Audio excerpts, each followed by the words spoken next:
Seguimos con la segunda, con el video 2 de esta serie entonces.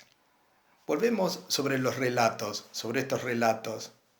¿Qué tienen en común entonces la ventana, esta ventanita del hombre de al lado, ese conflicto? ¿Qué tiene en común eso con el baño de los recicladores, de la vivienda de los recicladores, que lo querían afuera? ¿Y qué tiene en común eso, el conflicto, con la historia de la escalera que levitaba y que poniéndole un placar abajo iba a dejar de levitar? ¿Qué tienen en común estas tres cosas, ¿no? Una ventana, un baño y una escalera, y el conflicto que se genera ahora. Es un conflicto, lo que tienen en común es un conflicto de poder. Es claramente un conflicto de poder. Es importante que ustedes los vean entre una concepción disciplinar, estética y de imagen, y las formas de ver, de experimentar, de habitar, del que podemos llamar comitente, destinatario, eh, habitantes, como ustedes quieran. Hay claramente un conflicto en las palabras de Pablo Stuttgart. Hay claramente un conflicto entre disciplina y forma de vida, entre disciplina y vida, entre forma e imagen y las estéticas, los modos de ser y los modos de habitar de estos grupos. Entonces ahí hay un conflicto de poder.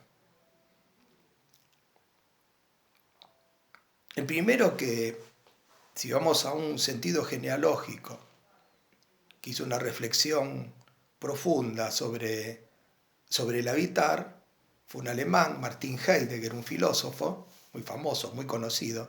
En el año 51 él escribe un texto que se llama Habitar, Construir, Pensar. Es interesante que en ese texto él explica el origen de la palabra habitar, el origen en el alemán. Habitar y construir iban juntas. Habitar y construir iban juntas. Y él lo que le estaba diciendo a los alemanes en ese proceso de reconstrucción, en la posguerra, es que estaban construyendo sin saber, sin el habitar, sin saber lo que es habitar. Y decía, no se puede construir sin saber lo que es habitar. Entonces, hay una asociación entre Heidegger, la plantea al habitar asociado a la vida, asociado al ser. Y esto no es verso. Ahí acabo de decirles, de hacerles algunos relatos, algunas narraciones. Estoy bajando algunos conceptos. Este vínculo entre habitar y ser es claramente que el habitar está vinculado al modo en que las personas, los grupos, tienen de vivir y habitar en el mundo, de ser en el mundo. Víctor Peli, ya más en el campo de la vivienda popular, tiene un artículo que van a leer para la próxima clase que se llama La vivienda bella. Muy interesante porque ahí él plantea directamente este conflicto entre actores. La Casa Bella, perdón, es el nombre del artículo. Él plantea ahí directamente el conflicto entre la estética del arquitecto, la estética y la estética del habitante. Y se plantea algunas preguntas que creo que son importantes. ¿Cuál es la bella forma legítima en cada caso concreto? ¿Cuál es la bella forma legítima? ¿Quién la produce y la selecciona? ¿Y con qué fines? Es decir, la problemática del habitar, o el problema del habitar, es un problema que nos lleva a, al problema de la libertad.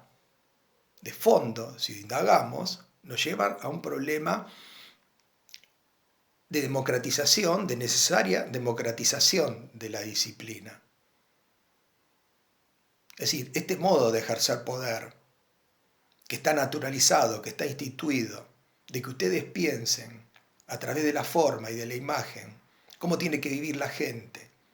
Es decir, esta total ignorancia de lo que es la alteridad y de ver al otro, esta total desconexión entre forma, imagen y vida, y ser, como lo plantea directamente Heidegger, lleva digamos, a estos conflictos.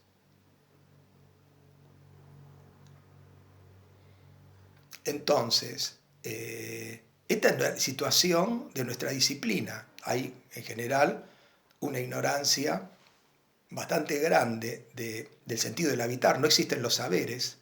Pedagógicamente, en la estructura académica, ustedes no tienen vínculo, no tienen saberes como para poder comprender este campo, que es epistémico, es decir, de modo de saber, que es ideológico, que es teórico y que es político también, porque es político. Es político en el sentido de que lo que se está planteando en este conflicto de poder es una asimetría y una imposición, porque la formación dominante, con esta dominante formal y de imagen, viene de este estatus artístico, de este estatus de arte de la disciplina. Pero la gente no vive en una obra de arte. La arquitectura tiene un componente estético, pero también ahí viven personas, vive gente. Entonces, tanto Heidegger como Stuttgart como Pelli, en distintos registros, pegan y golpean a esta cierta, y vamos a decir la palabra, autoritarismo.